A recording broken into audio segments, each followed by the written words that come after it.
When people puff you up, or when people even exalt you or praise you, this is where you now revert that glory back to God.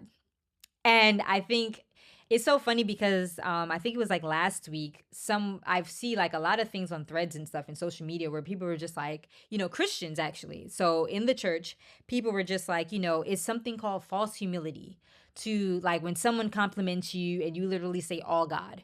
It's false humility and it makes people feel like, they're not really connected to God. They're not really doing enough for God. And so it's like, it's this thing of like making people feel small. And I found it very interesting because I was just like, it's so interesting how deceptive the enemy can be because you look and you think, okay, that's false humility. So you should actually respond by further saying, oh, thank you so much. Or like, yeah, it definitely is like, my skill or this or whatever. And it's like one we see mentioned in the Bible a lot through David, Joseph, so many people, Abraham, so many people, where they never gave credit to themselves. David, even in the midst of defeating Goliath, didn't give credit to himself. He was the one holding the slingshot. He was the one that threw the stone. He was the one that cut off Goliath's head. And yet, still, he said it was the Lord. So I'm like, when did we get from that to now, all of a sudden, it's false humility to actually say, all God?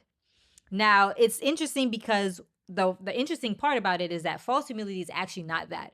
False humility is actually you pretending to be humble when in your heart you actually want the credit.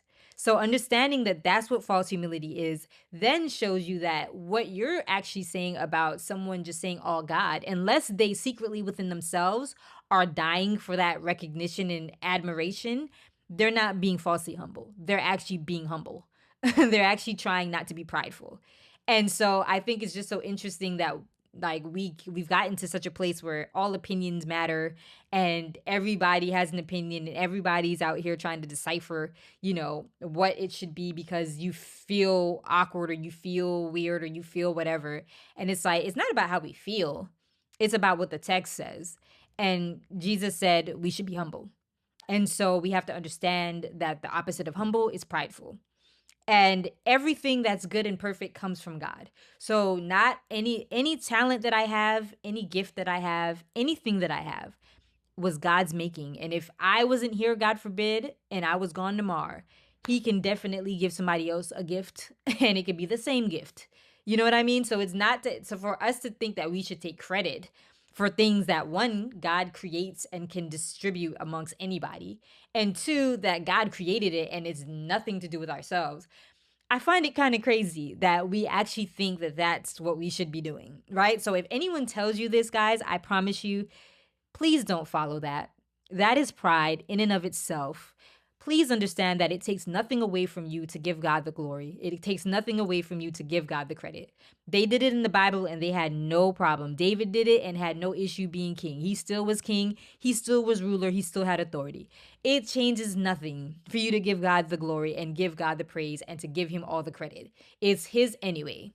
He gave the talent, he gave the skill. I didn't give it. I might have cultivated it, I didn't give it. So I think we have to really get real about like, guys, don't let insecurities, don't let pressure, don't let the need to be seen, to be validated, to be heard get you into being prideful. Let's make sure that we are making sure that we are not prideful.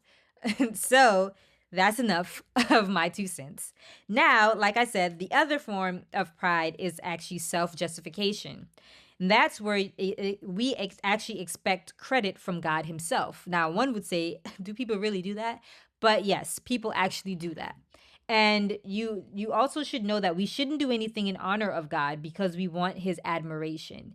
It should be because he's holy, good, and worthy. And so if you're doing things because you think that that's going to make you God's favorite, if you're doing things because you think God is going to bless you, if you're doing things because you think God is going to sit back and say, I'm going to exalt you high, please don't do that. We should be actually following his commandments, honoring God, reverencing God because he is holy, because he is good, and because he is worthy. If he never exalts you, if he never shows admiration, if he never affirms you, just know that you're doing it still because he loves you And the fact that he's holy and because he's good and he's worthy and he loves you because he's allowed us to still be alive, that is it. Anything else stems in pride.